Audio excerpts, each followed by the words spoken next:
Ramadan Mubarak. This holy month is a time of reflection, prayer, and seeking knowledge. But did you know that centuries ago, the greatest mathematical breakthroughs in history were being made?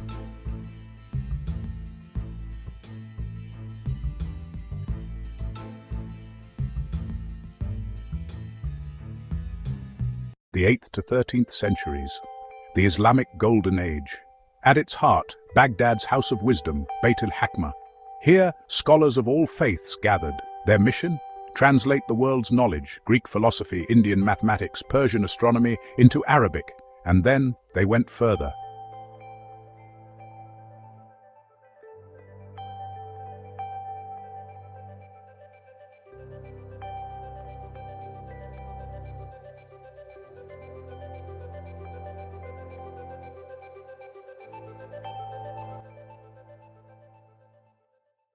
Meet Muhammad ibn Musa al-Khwarizmi, a Persian scholar working in Baghdad. From India, he took the concept of 9 numerals, but he added something revolutionary: 0, Sifr, the empty circle. This single idea transformed mathematics forever. With 0, you could write any number. You could perform complex calculations. You could advance astronomy, commerce, and engineering. This system would later reach Europe and become the numerals we use today.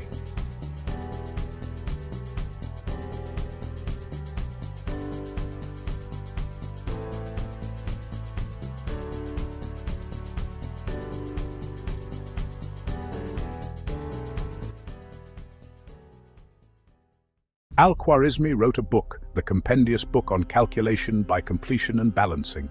Its title gave us the word we use today, algebra. Al-Jabr means reunion of broken parts.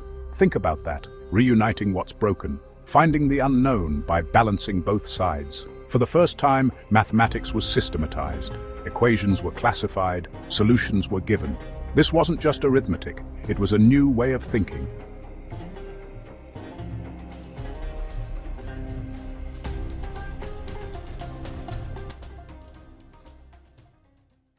Omar Al-Khayyam.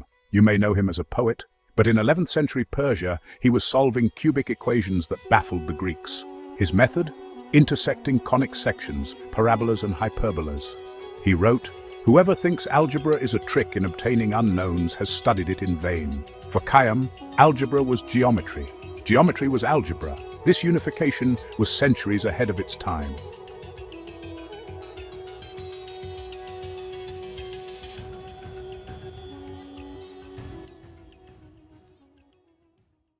Before Islam, trigonometry was primitive, a tool for astronomers.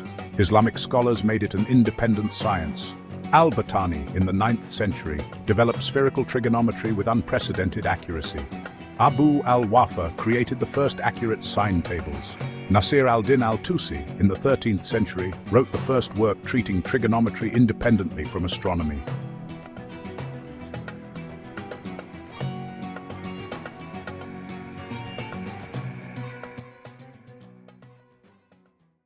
Abu Ali al-Hasan ibn al-Haytham. In the West, he's al-Hazan. Over 1,000 years ago, he revolutionized optics. But here's what matters. He used mathematics to prove how vision works. He combined geometry with experiment. His Book of Optics influenced scientists for centuries. Roger Bacon, Kepler, Newton, all built on his work. Ibn al-Haytham proved mathematics could describe not just numbers, but how we see reality.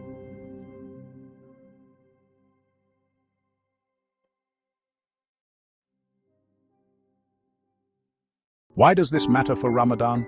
Because Islamic mathematics wasn't abstract, it was practical. To sight the crescent moon, to calculate prayer times, to find the Qibla direction from any point on earth, to distribute inheritance according to Quranic law. Every Ramadan, every prayer, every fast, mathematics made it precise. Faith and reason, working together. Today their legacy surrounds you. Algorithm comes from Al-Khwarizmi's name. Algebra from Al-Jabr. 0 enabled computing. Trigonometry guides your GPS. Islamic scholars didn't just preserve knowledge, they transformed it. The next time you solve for X, remember, you're continuing a tradition that began in Baghdad during Ramadan nights under crescent moons. This Ramadan, as many seek spiritual closeness, let's also remember, the universe speaks a language, and that language is mathematics. a gift from Muslim scholars to all humanity. Without their contribution, the modern world would not be as we know it. The universality of math is and always will be evident in nature. It is embedded throughout the cosmos, exposing itself in how things work, with math being the why. Let us thank those who came before us to reveal it. These Arabic scholars and thinkers truly understood that math isn't magic. It's everywhere.